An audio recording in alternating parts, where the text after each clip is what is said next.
Dans ce cours, nous allons voir comment reproduire la mise en forme d'un texte sous Excel 2010. Alors reproduire la mise en forme, donc ça comprend plusieurs choses.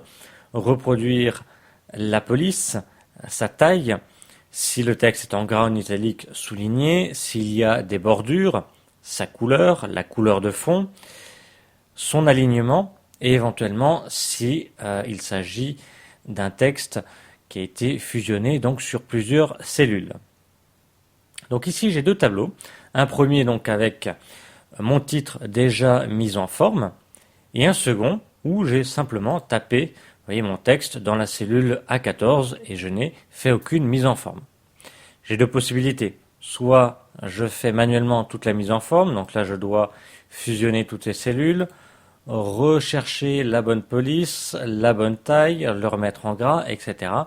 Ce qui va demander beaucoup de temps.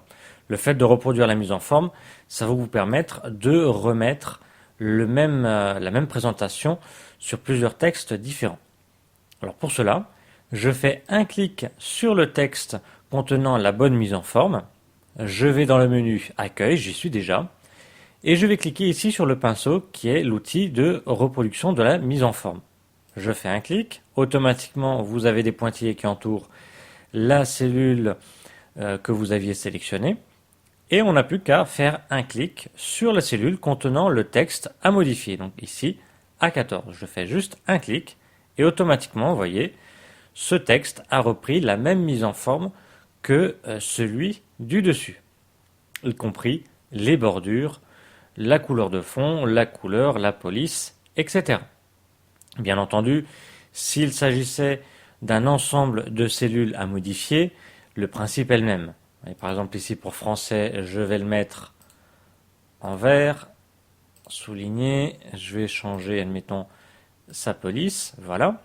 Et je veux que, par exemple, toutes les autres matières ici soient de la même mise en forme que français. Et bien tout simplement, je clique une fois sur français, je clique sur l'outil de reproduction de la mise en forme, et je vais sélectionner l'ensemble des cellules concernées, c'est-à-dire je clique, je laisse appuyer sur maths, donc A5, et je descends jusqu'à A8, jusqu'à musique. Je peux lâcher le clic, et automatiquement, tout le contenu de ces cellules ont été donc modifiés, la mise en forme a été appliquée.